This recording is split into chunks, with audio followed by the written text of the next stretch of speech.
Gilbert K. Chesterton fue un escritor, periodista y apologista católico inglés conocido por su ingenio, su estilo brillante y su capacidad para defender la fe católica con humor y profundidad.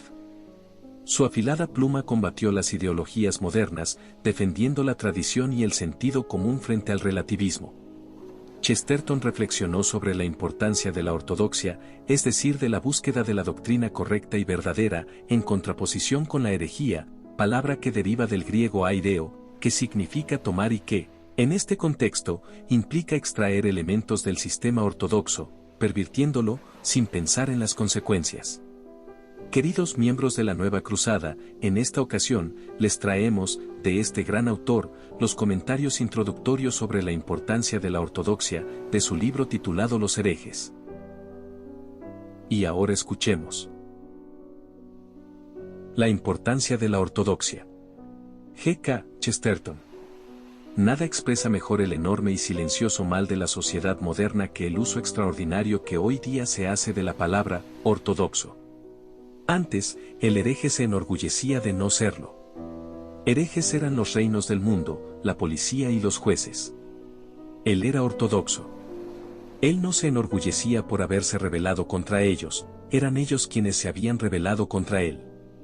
Los ejércitos con su cruel seguridad, los reyes con sus fríos rostros, los decorosos procesos del Estado, los razonables procesos de la ley, todos ellos, como corderos, se habían extraviado.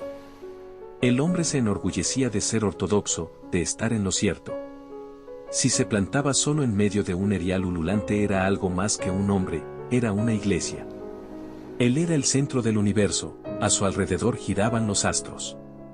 Ni todas las torturas sacadas de olvidados infiernos lograban que admitiera que era un hereje. Pero unas pocas frases modernas le han llevado a jactarse de ello. Hoy, entre risas conscientes, afirma, supongo que soy muy hereje, y se vuelve, esperando recibir el aplauso. La palabra, herejía, ya no solo no significa estar equivocado, prácticamente ha pasado a significar tener la mente despejada y ser valiente. Ello solo puede indicar una cosa, que a la gente le importa muy poco tener razón filosófica. Pues sin duda un hombre debería preferir confesarse loco antes que hereje. Hay algo infinitamente más absurdo y poco práctico que quemar a un hombre por su filosofía, y es el hábito de asegurar que su filosofía no importa, algo que se practica universalmente en el siglo XX, en la decadencia del gran periodo revolucionario. Las teorías generales se condenan en todas partes, la doctrina de los derechos del hombre se contrapone a la doctrina de la caída del hombre. El propio ateísmo nos resulta demasiado teológico hoy día. La revolución misma es demasiado sistemática, la libertad misma, demasiado restrictiva. No deseamos generalizaciones. Bernard Shaw lo ha expresado en un epigrama perfecto, la regla de oro es que no hay regla de oro. Cada vez más nos ocupamos de los detalles en el arte, la política, la literatura. Importa la opinión de un hombre sobre los tranvías, sobre Botticelli. Pero su opinión sobre el todo, no importa. Puede mirar a su alrededor y explorar 1.000.000 de objetos, pero no debe, bajo ningún concepto, dar con ese objeto extraño, el universo, pues si lo hace tendrá una religión, y se perderá. Todo importa, excepto el todo. Apenas hacen falta ejemplos de esta total levedad en relación con el tema de la filosofía cósmica. Apenas hacen falta ejemplos para constatar que, sea lo que creemos que afecta a los asuntos de índole práctica, no creemos que importe que un hombre sea pesimista u optimista, cartesiano o hegeliano, materialista o espiritualista. Permítanme, no obstante, escoger un caso al azar. En torno a cualquier mesa inocente, tomando un té, es fácil oír a un hombre decir, la vida no vale la pena. Lo aceptamos como quien acepta la afirmación de que el día es soleado. Nadie piensa que eso pueda repercutir gravemente en el hombre o en el mundo. Y, sin embargo, si esas palabras fueran ciertas, el mundo se pondría patas para arriba.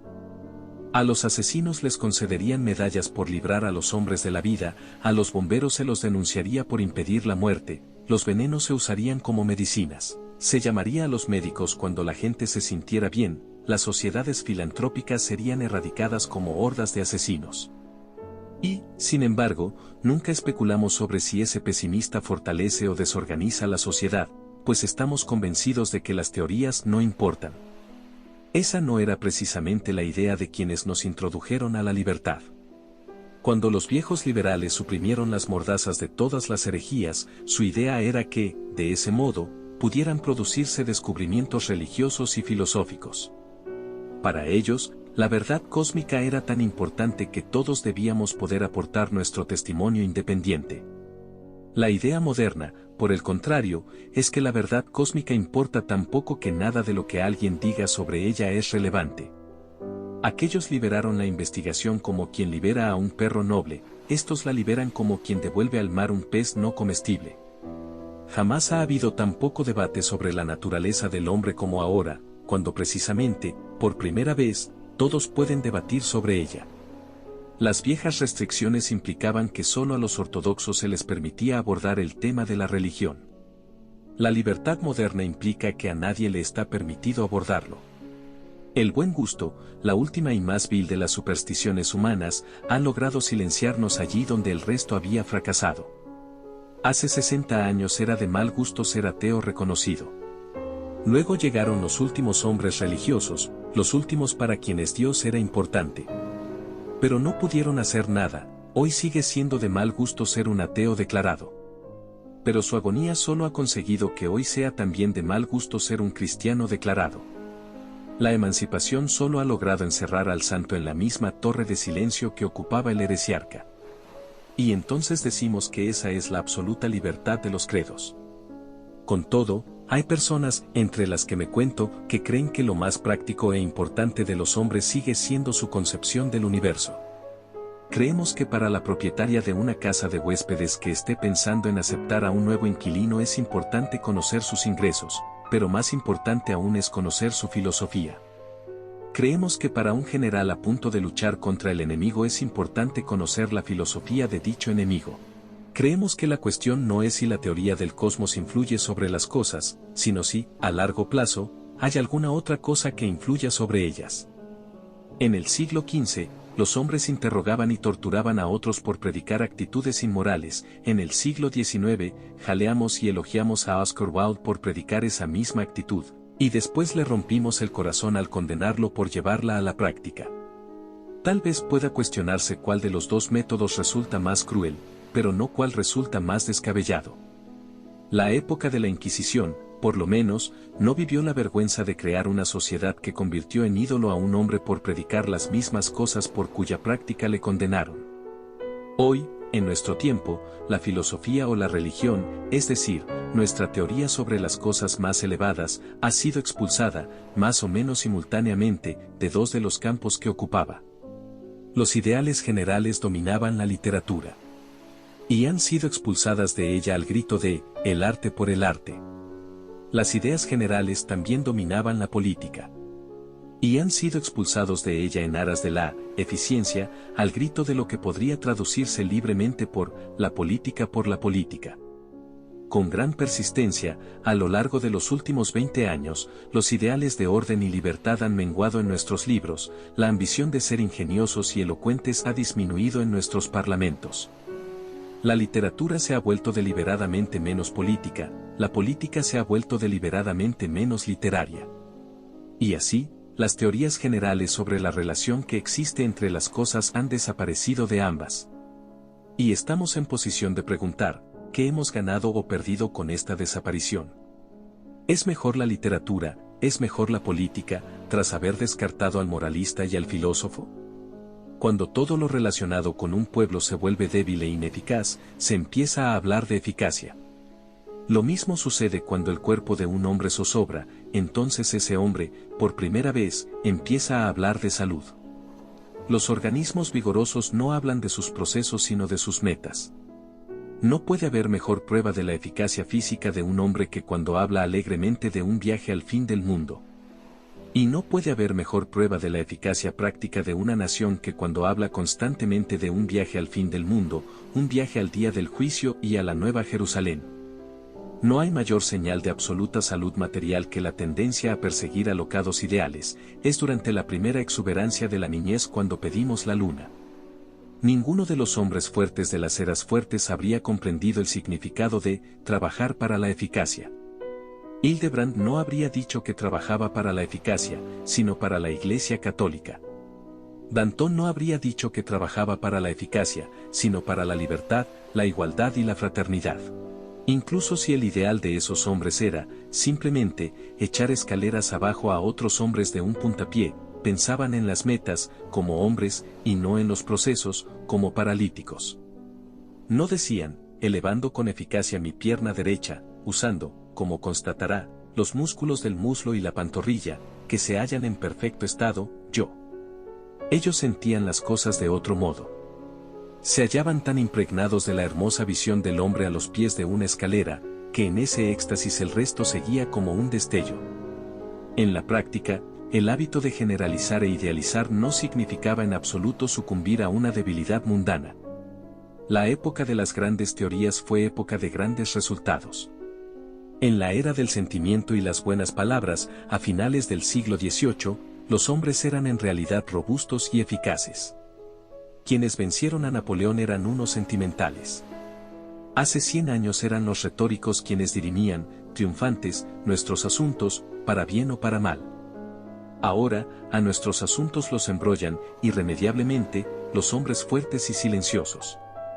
Y del mismo modo en que ese repudio a las grandes palabras y las grandes visiones ha generado una raza de hombres de escasa talla en política, también ha alumbrado una raza de hombres de escasa talla en las artes.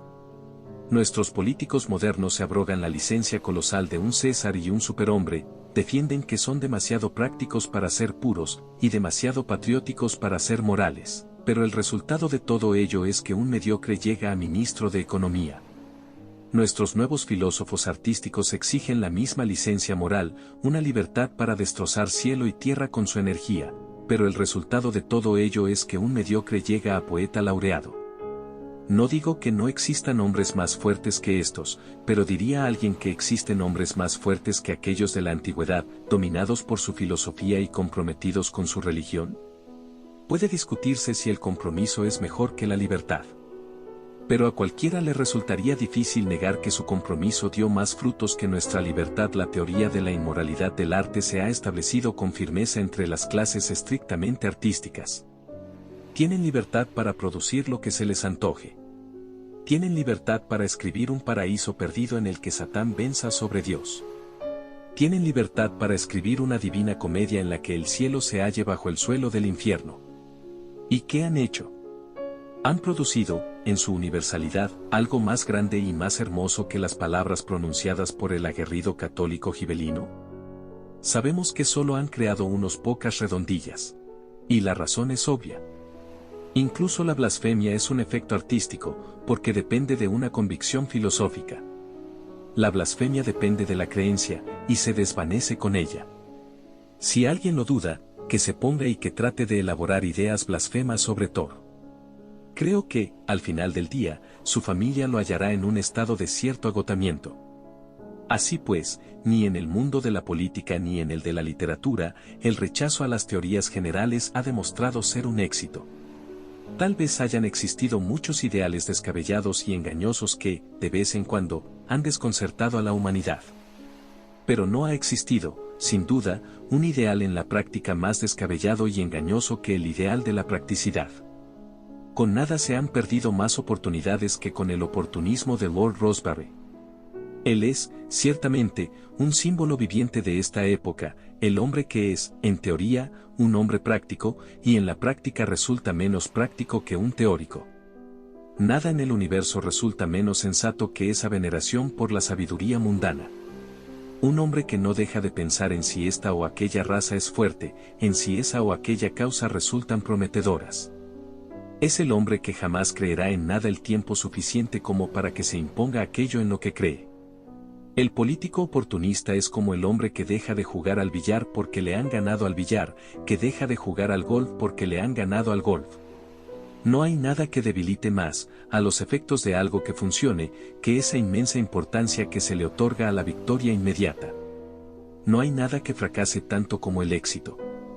Habiendo descubierto que el oportunismo fracasa, me he sentido inclinado a estudiarlo con más detenimiento y, al hacerlo, he visto que no puede ser de otro modo. Percibo que es mucho más práctico empezar por el principio y discutir teorías. veo que los hombres que se mataron por la ortodoxia del Homoousion eran mucho más sensatos que quienes discuten sobre la ley de educación. Pues los dogmáticos cristianos trataban de establecer un reino de santidad y de definir, en primer lugar, lo que era realmente sagrado. Pero nuestros modernos pedagogos tratan de establecer una libertad religiosa sin determinar antes qué es religión y qué es libertad. Si los antiguos sacerdotes forzaban a la humanidad a comulgar con un juicio, al menos, previamente, se tomaban la molestia de acotarlo. Perseguir a causa de una doctrina sin siquiera estipularla es algo que ha quedado para las turbas modernas de anglicanos e inconformistas. Por estas razones, y muchas más, yo, concretamente, he llegado a creer en el regreso a lo fundamental. Esa es la idea general de esta obra. Deseo discutir con mis más distinguidos contemporáneos, no solo personalmente o de un modo meramente literario, sino en relación con el cuerpo real de la doctrina que enseñan. A mí no me interesa Rudyard Kipling como prolífico artista o personalidad vigorosa, a mí me interesa como hereje, es decir, como hombre cuya visión de las cosas tiene la osadía de diferir de la mía. No me interesa Bernard Shaw como uno de los hombres vivos más brillantes y más sinceros, a mí me interesa como hereje, es decir, como hombre cuya filosofía es bastante sólida, bastante coherente y bastante equivocada. Regreso a los métodos doctrinales del siglo XIII, inspirado en la confianza general de lograr algo. Supongamos que en la calle se produce una conmoción general por algo, digamos que por una farola de gas, con la que muchas personas influyentes pretenden acabar. Un monje de hábito gris, que es el espíritu de la Edad Media, es convocado para que dé su opinión, y empieza por decir, a la manera ardua de los escolásticos, consideremos en primer lugar, hermanos míos, el valor de la luz, si la luz, en sí misma, es buena. Llegado a este punto, la gente, en cierta forma comprensiblemente, lo derriba. Todos corren a la farola y, en 10 minutos, la farola ha sido derribada. Y todos se congratulan por su nada medieval practicidad. Pero con el tiempo se ve que las cosas no resultan tan fáciles. Hay gente que ha derribado la farola porque quería instalar luz eléctrica, otros porque prefieren las viejas, de hierro, otros porque desean que reine la oscuridad para que no se vean sus malas acciones. Algunos creen que no basta con derribar una farola, otros, que ya es demasiado. Algunos han actuado porque querían destruir las instalaciones municipales, otros, porque querían destruir algo. Y en medio de las tinieblas estalla la guerra, y nadie sabe contra quién lucha. De modo que, gradual e inevitablemente, hoy, mañana, pasado, regresa la convicción de que el monje, al fin y al cabo, tenía razón y que todo depende de qué es la filosofía de la luz. La diferencia es que lo que podríamos haber discutido a la luz de la farola de gas, ahora nos vemos obligados a discutirlo a oscuras. ¿Qué te pareció la reflexión de Chesterton? Cuéntanos en los comentarios. Si te gustó el video, ayúdanos a difundirlo, compartiéndolo con tus amigos y familiares, y dejándonos un pulgar arriba. Y si aún no te has suscrito al canal, y te interesa este tipo de contenido, te invito a unirte a la nueva cruzada. Que Dios te bendiga.